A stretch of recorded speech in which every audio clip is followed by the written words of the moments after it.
સુરત પ્રમુખ વિદ્યાલય દ્વારા સંસ્કૃતિ નિર્માણ સ્પર્ધા યોજાઈ હતી, જેમાં 72 જેટલા વિદ્યાર્થીનીઓએ અલગ અલગ પાત્રો ભજવ્યા હતા, જેમાં કોઈ રામ સીતા જાનકી બનીને તો કોઈ ઝાંસીની રાણી સહિતની વેશભૂષામાં પાત્રો ભજવ્યા હતા।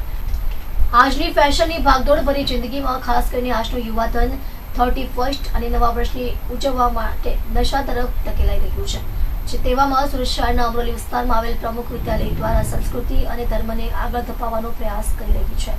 શાળા દ્વારા નાનકડા બાળકોમાં પણ સનાતન ધર્મના સંસ્કારો સાથે સિંચન થાય તેવા હેતુસર આજે સંસ્કૃતિ નિર્માણ સ્પર્ધાનું આયોજન કર્યું હતું, જેમાં 72 જેટલા બાળકોએ રામ સીતા હનુમાન લવકુશ ઝાંસીની રાણી સહિતના વિવિધ પાત્રો ભજવ્યા હતા।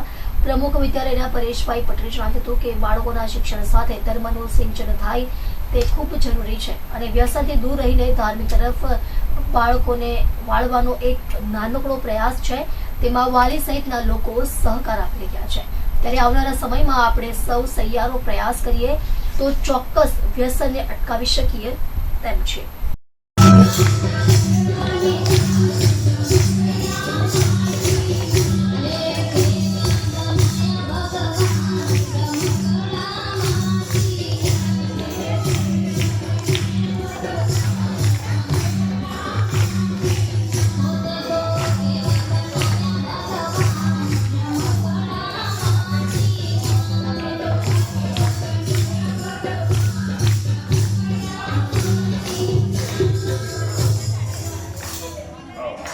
साहब आपको परिचय शाळाનો परिचय। परेश पटेल, प्रमुख विद्यालय, डायरेक्टर वन मैन आर्मी, प्रोसोड अमरोली सूरत। आज साहब શું કાર્યક્રમ રાખ્યો શાળામાં? આજે ધર્મ સંસ્કૃતિ નિર્માણ ઉત્સવ સ્પર્ધા રાખેલી છે, જેમાં બાળકો મહાકાળીમાં ખોડલ, રામ લક્ષ્મણ જાનકી જય બોલો હનુમાન કી, ભગવાન શિવ, શબરી, સીતાજી, લવકુશ અને અનેક પ્રકારના પાત્રો બનીને કૃષ્ણ, રાધા અને આખું ગોકુળ અને આખું અયોધ્યા અને ધાર્મિક તમામ સ્થાનો અહીંયા ઉપસ્થિત થયો એવું વાતાવરણ ઊભું થયું છે। સાહેબ કેટલા દિવસની મહેનત હતી, કેટલા બાળકોએ ભાગ લીધો અને આનો ઉદ્દેશ્ય શું છે? અને ટોટલ આમ ગણો તો 48 વિદ્યાર્થીઓ સવારે અને બપોરે 24 વિદ્યાર્થીઓ ભાગ લીધો છે અને ટોટલ 72 વિદ્યાર્થી જે ભાગ લીધો હોય 76 વિદ્યાર્થી, ત્યારે તમને કહેવામાં આવે કે આજે બાળકો ધર્મને પ્રેરિત, ધર્મના પાત્રોથી પરિચિત થાય અને રાષ્ટ્ર ફર્સ્ટ, નેશન ફર્સ્ટ અને ધાર્મિક વાતાવરણ સંપાદન થાય અને બાળકો આજે ધર્મ ભગવાનના પાત્રોથી પરિચિત થાય।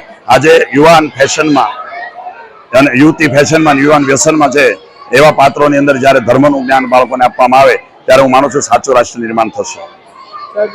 સંસ્કૃતિ નિર્માણ સ્પર્ધાનો વિચાર કેવી રીતે? બસ એ તો તમને ખબર જ છે કે મારો સિદ્ધાંત અલગ છે કે વ્યસન અને ફેશનથી દૂર રાખી અને રાષ્ટ્રનું નિર્માણ થાય અને સરકારની નવી નીતિ, શિક્ષણ નીતિમાં પણ ધર્મનું જ્યારે દાખલ કરવામાં આવ્યું હોય, ન કરવામાં આવ્યું પણ દરેક શૈક્ષણિક સંસ્થાઓની ફરજ છે કે બાળકો ધર્મ પ્રત્યે જાગૃત થાય, કર્મ પ્રત્યે જાગૃત થાય અને રાષ્ટ્રના નિર્માણમાં મહત્વનો ભાગ બાળકો બાળપણથી જ ભજવે એવો અમારો ઉદ્દેશ છે।